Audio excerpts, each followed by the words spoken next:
सच्चिदानंद memorial trust पक्षरु Saraswat समारोह राउरकेलार छेण स्थित सच्चिदानंद memorial trust पक्षरु अष्टम वार्षिक दिवसीय सारस्वत समारोह छेण स्थित चिन्मय इंग्राजी माध्यम विद्यालय महासमारोह अनुष्ठित हो जाइछि। कार्यक्रम में सच्चिदानंद मेमोरियल वक्तृता मेला आलोचना चक्र कविता पाठोत्सव और सृजन चर्चा अनुष्ठित हो जाइछि। कार्यक्रम आवाहिका शर्मिष्ठा कवि शतपथी आवाहकत्व आयोजित यह कार्यक्रम में प्रथम दिन प्रथम पर्यायर ट्रस्ट अध्यक्ष अरविंद मिश्र उद्घाटक और म्युनिसिपल कॉलेज अध्यक्ष डॉक्टर सनातन प्रधान मुख्य अतिथि भाव जोगदे अत्याधुनिक विद्यालय शिक्षा भारतीय संस्कृति उपरे वक्तव्य रखिथिले। से वक्तव्य भारतीय संस्कृति समाज प्रकृति और किपरि सर्वोपरि विश्व कल्याणकारी से संपर्क में आलोचना करथिले। यह सह शिक्षार प्रकार भेद धर्म किपरि सत्य शाश्वत और विज्ञान तथा प्रकृतिर दुईटी रूप विकृति और संस्कृति मध्य पार्थक्य को सुंदर भाव में परिवेषण करथिले। उद्घाटक श्री मिश्र सच्चिदानंद जीवनादर्श संपर्क में आलोचना करथिले। ଏହି ଅବସରରେ ପୂର୍ବରୁ ଆୟୋଜିତ ହୋଇଥିବା ଓଡ଼ିଆ ଇଂରାଜୀ ବକ୍ତୃତା ପ୍ରତିଯୋଗିତାରେ କୃତିତ୍ୱ ହାସଲ କରିଥିବା ପ୍ରତିଯୋଗୀଙ୍କୁ ପୁରସ୍କୃତ କରାଯାଇଥିଲା। ସେହିପରି ଶିକ୍ଷକ ସୁରେଶ ଶତପଥୀ ଓ ସରସ୍ୱତୀ ଶିଶୁ ମନ୍ଦିରର ପ୍ରଧାନ ଆଚାର୍ଯ୍ୟ ସୁରେନ୍ଦ୍ର କୁମାର ଶତପଥୀଙ୍କୁ ସଚ୍ଚିଦାନନ୍ଦ ସ୍ମୃତି ଆଦର୍ଶ ଶିକ୍ଷକ ସମ୍ମାନରେ ସମ୍ମାନିତ କରାଯାଇଥିଲା।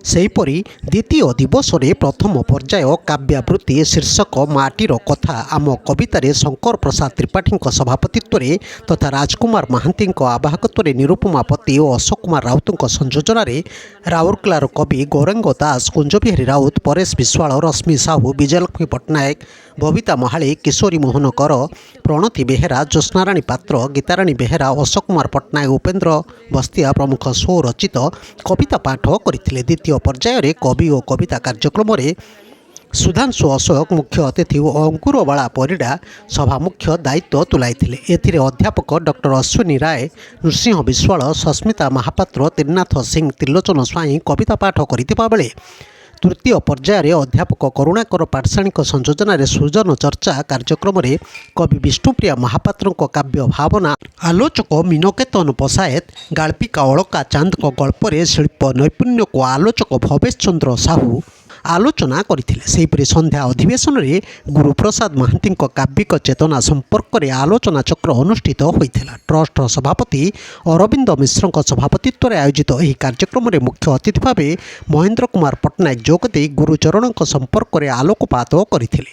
सम्मानित वक्ता भाव फकीरमोहन महाविद्यालय प्राक्तन अध्यापक डॉक्टर हरिश्चंद्र बेहेरा गाल्पिक राज्यवर्धन धल महापात्र कवि गुरुप्रसाद काव्यिक चेतना संपर्क में बहु आलोचित और अनालोचित दिग उपर आलोचना करथिले। कवि राजीव पाणी भीति प्रबंध पाठ करथिले। एही अवसर में विष्णुप्रिया महापात्र सच्चिदानंद स्मृति सारस्वत सम्मान और गौतम दास को सच्चिदानंद स्मृति सारस्वत प्रतिभा सम्मान सम्मानित करा जायथिला। कार्यक्रम में शिक्षक आलोक रंजन मल्लिक धन्यवाद देथिले। कार्यक्रम में बहु साहित्यिक कवि शिक्षक शिक्षयित्री उपस्थित थिले।